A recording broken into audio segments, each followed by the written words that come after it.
만왕의 왕이신 예수님께서 이 땅에 죄인을 구원하기 위하여 오셨는데 우리의 기대와는 전혀 달리 가장 낮은 곳에 비천한 자의 모습으로 구유에 태어나셨습니다. 신생아가 태어나기에도 머물기에도 전혀 적합하지 않은 그런 환경에 태어나셨는데 그건 시작에 불과했습니다. 헤롯 대왕이 유대인의 왕이 태어났다는 소식을 듣자 그를 찾아내려 합니다. 동방 박사들이 알려주지 않지요? 그러자 베들레헴 근방에 있는 2살 이하의 사내아이를 모조리 죽여라. 그런 무서운 명령을 내립니다. 이 헤롯 대왕은 정말 잔인한 폭군이에요. 누구라도 왕의 자리를 넘볼 것이다 싶으면 자신의 아들들도 죽였고 아내도 죽인 일을 서슴지 않았던 폭군입니다. 그러니까 이방인 출신으로 유대인의 왕이 되었고 또 로마의 황제의 신임을 얻을 수 있었던 것이지요. 그러나 그 헤롯이 얼마나 무자비했는지 기록에 의하면 그 당시에 아우구스투스 황제가 말하기를 이 헤롯의 자녀로 태어나느니 차라리 헤롯이 기르는 돼지가 더 낫다. 그렇게 말할 만큼 헤롯의 폭정은 대단히 무서운 것이었지요. 자, 주의 사자가 그래서 이제 13절에 요셉에게 꿈 가운데 나타나서 말을 전합니다. 헤롯이 아기를 찾아 죽이려 하니 일어나 아기와 그의 어머니를 데리고 애굽으로 피하여 내가 네게 이르기까지 거기 있으라. 마치 아브라함을 부르실 때처럼 내가 네게 지시할 땅으로 가라 하신 것과 같은 명령을 합니다. 이에 요셉과 마리아는 어떻게 반응을 하나요? 14절을 한번 보십시다. 요셉이 일어나서 밤에 아기와 그의 어머니를 데리고 애굽으로 떠났다. 그 한밤중에 그 꿈속에 하나님의 보내신 사자의 음성을 들을 때 바로 일어나서 주저하지 않고 신생아인 이 핏덩이 아기 예수와 그리고 아직 몸을 풀지 못한 산모인 마리아를 데리고 애굽으로 떠났다는 거예요. 피난길 가는데 무슨 채비를 하고 갔겠어요. 주의 사자의 그 전한 말씀 하나 붙들고 정처 없는 나그네 신세로 애굽으로 가게 된 겁니다. 그 가는 길은 이 시리아, 북쪽 시리아에서부터 저 남쪽 이집트까지 지중해 연안을 타고 만들어진 이 고대 무역로로 갔을 것인데 이 애굽으로 가셨다. 애굽하면 우리 이제 출애굽할 때의 바로 왕과 히브리 사람의 관계만을 생각할지 모르는데 사실 아브라함 때에도 흉년이 들자 먹을 것 구하러 애굽 이집트로 갔고 야곱 때에도 흉년이 들자 먹을 것을 구하러 애굽으로 왔다가 누굴 만났어요? 그 아들 요셉이 총리가 되어 만나게 되지 않습니까? 그래서 400여 년간을 머물며 이제 큰 민족을 이루게 되는데 애굽은 나일강을 끼고 있어요. 사시사철 그 물이 마르지 않습니다. 비옥한 토지에 정말 풍족한 양식을 얻을 수 있는 복받은 땅인데 그래서 포로 시대와 중간 시대에도 많은 유대인들이 애굽에 내려가서 살았어요. 역사학자인 요세푸스의 기록에 의하면 이 애굽에 지어진 대도시가 있습니다. 알렉산드리아라고. 이 헬라 문화를 알렉산더 대왕이 굉장히 동경했는데 그 알렉산더 대왕의 이름을 따서 애굽에 있는 이 헬라 문명 도시를 만든 것이 알렉산드리아입니다.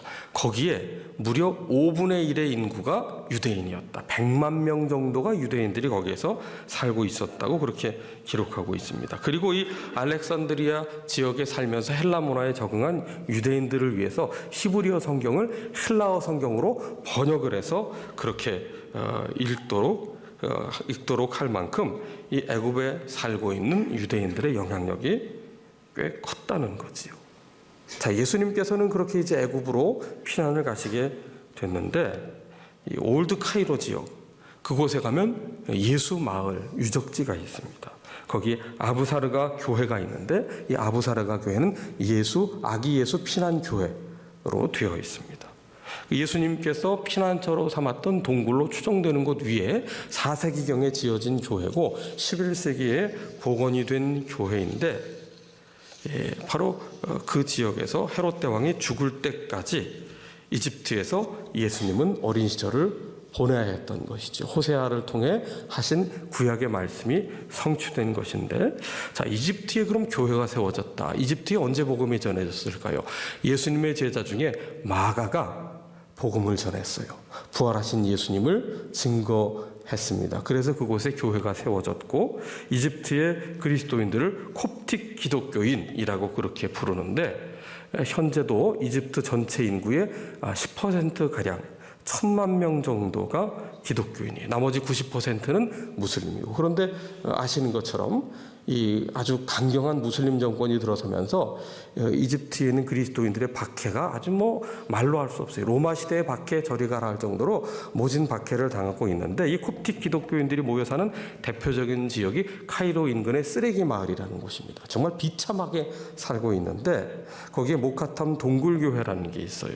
석회암 바위를 파서 만든 교회인데 2만 명이 출석하는 무슬림 지역의 최대 규모의 교회로 성장했습니다.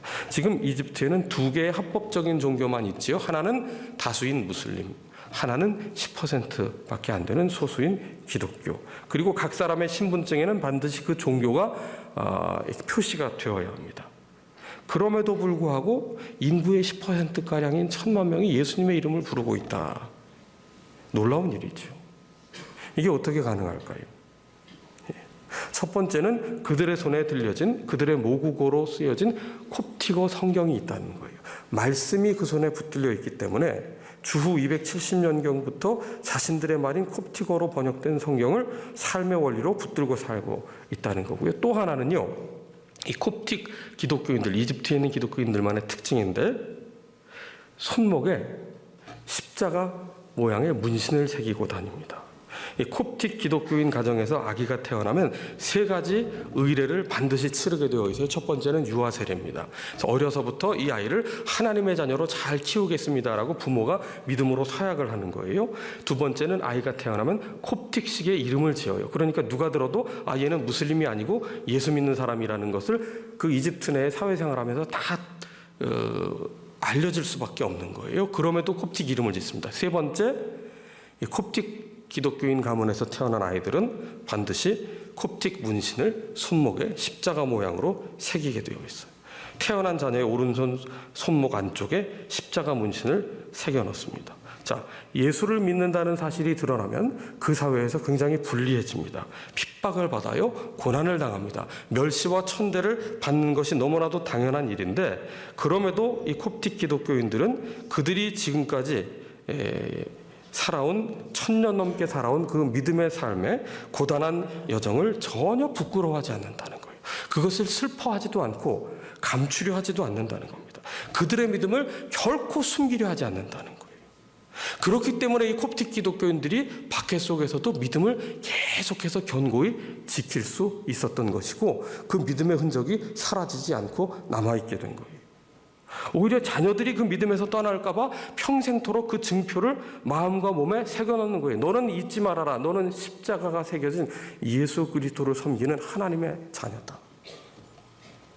그래서 복음의 불모지인 것 같아 보이는 이 무슬림 땅에서도 그 박해 속에서도 그 복음의 생명력을 이어가고 있는 거죠. 그 영적 자부심이 그 역경 속에서 쓰레기 더미 속에 산다 하더라도 우리는 하나님 말씀에 순종하며 사는 하나님의 자녀의 정체성을 이어가겠다는 그 자부심으로 계속해서 이어져 가고 있는 겁니다. 이미 여러 해 전의 일인데 한국교회 주일학교 아이들에게 설문조사를 한 적이 있어요. 아이들이 교회 학교에서 가장 싫어하는 시간이 뭔지 알아요? 가장 싫어하는 시간이 전도사님이나 목사님의 설교 시간입니다. 근데 그거보다 더 싫어하는 시간이 있어요. 1위를 차지한 게 뭐냐? 분방 공부 시간이에요. 교사들과 함께 공부하는 시간. 근데 사실 교회 학교에서 하는 가장 중요한 게 예배와 군각 공부인데 그게 1, 2위로 가장 싫어하는 시간이 됐다. 말씀에 등을 돌리는 시대입니다. 재미를 추구하는 시대입니다. 안타깝지만 그렇게 될수록 교회의 내일은 어두워지는 거죠. 말씀에 대한 기대, 말씀에 대한 순종의 결단이 없으면 그 시대의 미래는 암흑기가 될 수밖에 없는 것이죠. 우리는 얼마나 믿음을 소중히 여깁니까? 사람은 소중히 여기는 것을 물려주게 돼 있어요. 소중히 여기는 것. 유산이라고 하는 것, 가장 소중한 가치를 물려주는 것. 유언이라고 하는 것, 가장 소중한 것을 자녀에게 물려주는 거예요. 우리는 어떤 영적인 유산을 지금 쌓고 있습니까? 어떤 영적인 유언을 물려주고자 하고 계십니까?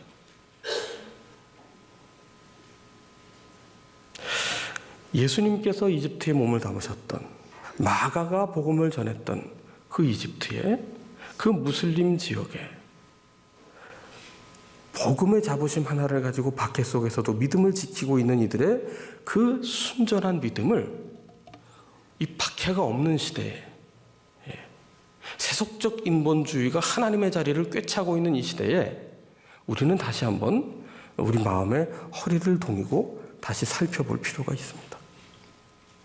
자, 다시 예수님께로 돌아와서 갓난아기를 밤중에 안고, 그리고 몸을 추스리지 못한 산모가 갑자기 애굽으로 먼 길에 피난길을 떠난다. 백일잔치를 우리가 예전에 했어요. 요즘 뭐 돌잔치도 잘 안 합니다만은. 왜 백일잔치를 했느냐면 100일까지 사는 경우가 흔치 않았단 말이에요. 감염의 위험 때문이기도 하고, 또 산모가 몸을 풀어야 되는 기간이기도 하기 때문에 100일을 넘어야나 이제 세상의 얼굴을 보인다 그랬었는데, 이거 뭐 100일은커녕 태어나서 얼마 되지도 않았는데 피난길을 가게 된단 말이지요. 예수님의 탄생과 관련해서 이 모든 과정에 요셉과 마리아가 보여주고 있는 일관된 태도가 있어요. 그것은 하나님의 말씀에 대한 순종입니다. 예수님께서 십자가의 길을 끝까지 순종하여 가신 것처럼 육신의 부모님으로, 성령으로 잉태되었지만 육신의 부모가 된 요셉과 마리아의 그 모든 행적을 보세요. 동정녀 마리아에게 잉태가 되었다 했을 때 마리아가 납득이 되지 않지만 주의 말씀대로 이루어지이다. 엘리사벳을 만나 영적인 대화를 하면서 하나님을 찬양하는, 누가복음에 보면 마그니피카드, 하나님을 찬양하는, 내 주님을 높이며 찬양하는 노래를 하고, 요셉 또한 그저 조용히 끊으려고 했는데 주의 사자가 말씀하니 그대로 아내로 데리고 와서 동침하지 않았어요. 그런데 메시아, 유대인의 왕이 나신다고 하는데 머물 곳 하나 없습니다. 그래서 구유의 아기를 누였어요. 이게 기가 막힌 일이라고요. 말씀에 순종했더니 세상에 그 생명을 짐승들이 있는 곳에서 낳았단 말이에요. 이게 얼마나 비참한 일이에요. 그것도 잠시뿐. 또 애굽으로 갑자기 피난을 가라고 해서 한밤중에 일어나 피난을 가는데, 그때 무슨 자동차가 있었겠어요? 무슨 산모를 태우고 갈 구급차가 있었겠어요? 도보로 이동하는 거지요. 참 비참한 일입니다. 게다가 애굽에서 몇 년 살다가 다시 또 헤롯 대왕이 죽자 다시 또 본국으로 귀환하라고 한단 말이에요. 요세푸스의 기록에 의하면 헤롯이 벌레에 먹혀 죽임을 당했다. 아주 마지막에 내장이 썩어가면서 아주 비참한 마로를 맞이했다고요. 40년도 통치하지 못하고 헤롯 대왕은 죽었어요. 그래서 예수님이 다시 돌아오셔야 했는데, 여러분, 애굽은 당시에 최고의 문명 도시였고 예수님께서 다시 돌아오셔야 할 고국은 그렇지 못했는데, 그것도 예루살렘도 아니고 어디예요? 나사렛으로 가라. 이사야 선지자를 통하여 주신 말씀, 나사렛 사람이라 칭하리라 그랬단 말이죠. 나사렛이라는 동네가 구약에 몇 번 등장할까요? 한 번도 등장하지 않습니다.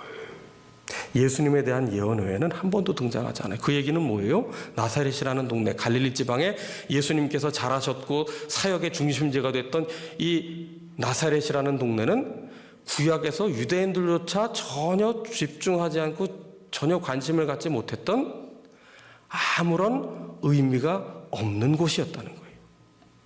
정말 작은 곳이었다는 거예요. 그러니까 나다나엘이 요한복음 1장에서 어떻게 나사렛에서 선한 것이 날 수 있겠느냐. 그 당시에 나사렛 사람 예수라고 말하는 것은 그는 출신 지역도 없는 정말 보잘것도 없는 사람이다, 시골뜨기 촌놈이다라는 조롱과 같은 의미였단 말이죠. 여러분, 그런데 이 요셉과 마리아, 이 부부의 모습을 보십시오.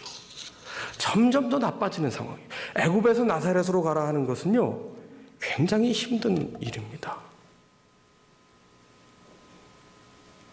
제가 아는 한 교수님이 유학 생활을 하고 박사학위를 받은 후에 돌아와서 다시 이제 강의를 하기 시작했어요. 학교에 들어가서. 그런데 자녀들이 한 10여 년 지냈으니까 이제 사춘기가 되어가잖아요. 한국으로 돌아와서 어떻게 하든 한국식 교육을 정체성을 바르게 갖도록 시키고 싶은데 이 아이들이 적응을 못하는 거예요. 한국식 교육은 뭡니까? 선행학습, 암기 위주, 점수 위주, 경쟁, 비교. 학원과 과외를 하지 않으면 견딜 수 없는, 본인이 가만히 있어도 바보가 되는 분위기란 말이에요. 그러니까 자유로운 전인 교육을 받다가 여기서 그냥 주입식 교육을 받으니까 이게 스트레스가 돼서 2년 만에 아이들이 정신을 못 차리니까 결국 하다 어떻게 다시 기러기가 됐어요. 예. 아이들과 엄마를, 부인을 보내고 혼자 남아있게 됐단 말이에요. 여러분, 애굽이라는 그 최고 문명 도시에서 다시 나사렛으로 가장 낮은 곳으로 왔다. 순종의 결과 어떻게 돼요? 점점점 좋아져요? 나빠져요? 점점점 나빠졌다고요, 여러분. 하나님 말씀에 순종했더니 점점 나빠져요. 점점 낮아지고 있어요.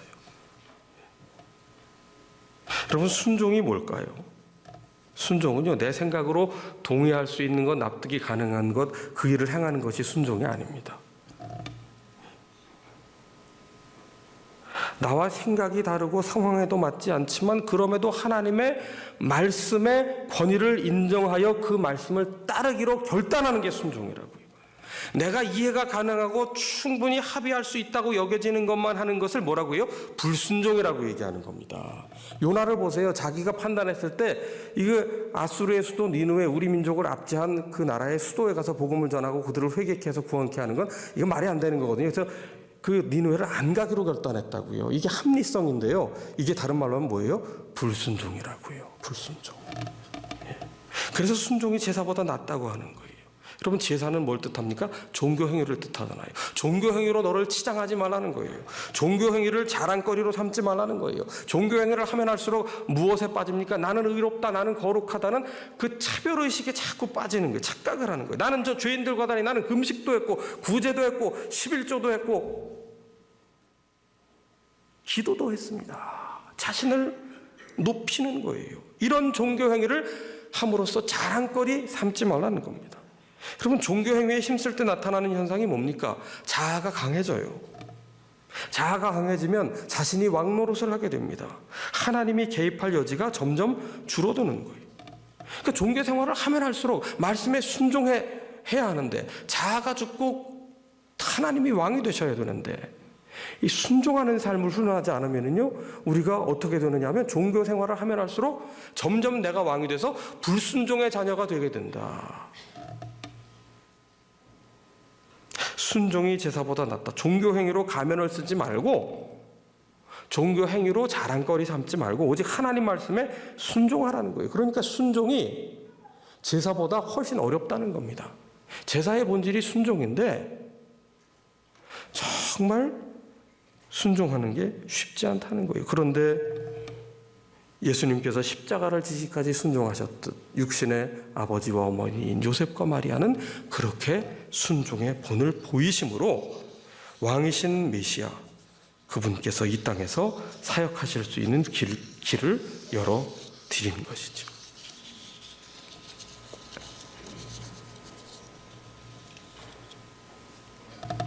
여러분, 이집트로 갈 때를 한번 생각해 보세요. 정처 없이 밤중에 아무것도 준비하지 못하고 가는 그 걸음이 무슨 4박 5일 패키지 여행을 가는 길이었겠어요? 무슨 비자를 들고 가는 길이었겠습니까? 여권을 갖고 가는 길이었겠습니까? 그야말로 이방인 신세로 전락하는 거예요. 여러분, 타향살이 몇 해선가, 그 타향살이 몇 해선가 노래를 밝게 웃으면서 타향살이 몇 해선가 이렇게 부르는 거 보셨습니까?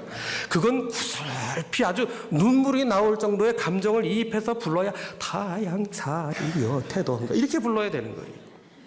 이게 그야말로 이방인이 된다는 겁니다. 고향에서 떠난다는 겁니다.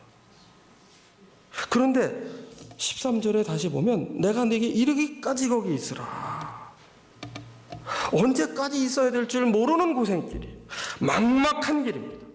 그럼에도 요셉과 마리아는 하나님을 왕으로 온전히 인정했기에 그 길을 마다하지 않고 묵묵히 가는 거예요. 여러분, 우리가 이 예수님의 탄생 사건 속에 대조되는 두 사람의 왕이 있는데 이 둘을 유심히 우리가 볼 필요가 있어요. 헤롯 대왕, 그리고 예수님, 전혀 왕이었지만 상반된 모습으로 길을 가잖아요.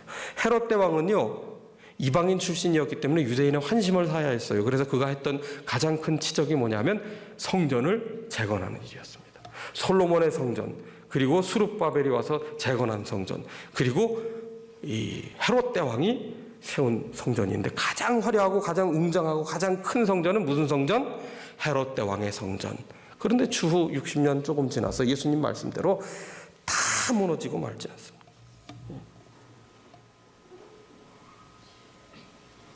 마사다라는 요새도 헤롯이 건설했어요. 마사다를 가보시면 최후의 항전을 한 곳 아닙니까? 그 끝에 그 헤롯 대왕의 궁전이 이렇게 있고요. 가는 곳마다 헤롯 대왕이 머무는 그 궁전을 얼마나 화려하게 잘 지어놨는지요. 그런데 벌레에 먹혀 죽었다. 비참한 말로를 맞이하지 않습니까? 여러분, 예수님을 보십시오. 만왕의 왕이신 예수님, 이 땅에 계시는 공생의 사역 기간 동안 아무도 알아주지 않는 나사렛이라는 촌동네에서 사역을 하시며, 그것도 어부 출신 사람들, 손가락질 당하는 세리 출신 레위, 이런 사람 불러가지고 제자로 만들었는데 12명밖에 안 만들었어요. 그것도 12명 중에도 한 명은 또 배신자 가룟 유다가 나왔네요. 오늘의 교회를 평가하는 기준으로 봐서는 예수님 목회는 망한 목회입니다. 12명도 제대로 못 건사해서 한 명 배신자까지 나왔으니 말이죠. 세속적인 잣대로 보면 예수님의 목회는 망한 목회입니다. 오순절 성령께서 강림하셨을 때 120명의 사람들이 모여 있었는데, 불의 혀처럼 갈라지는 성령님의 그 강림하심을 통해서 담대히 예수님이 부활하셨다는 복음을 전해서 온 열방의 복음이 전해졌는데, 그 120명은요 다 두려워 떨던 사람들이에요. 문을 안에서 걸어 잠그고 있었던, 그것도 겨우 120명. 그런데 만왕왕이신 예수님께서 온 열방에 구원자로 지금까지 우리 가운데서 함께 하시는 겁니다. 우리가 어떤 형편에 있든지 왕이신 하나님을 의지하고 진정으로 하나님 말씀에 순종하고자 그 한 걸음씩 내딛는 믿음의 용기와 결단이 있는 자리를 하나님은 결코 외면하지 않으시고 반드시 붙들어 주시고 마침내 복 주시고 마침내 빛나게 하시고 마침내 형통케 하시리라는 사실을 기억하시기 바랍니다. 우리가 가야 할 길은 가는 길이 험하더라도 믿음으로 순종하며 주님과 동행하기를 선택하는 거예요. 그 길이 가장 복된 길임을 믿으며 흔들림 없이 말씀 따라 살아가는 우리 모두가 되어야겠습니다.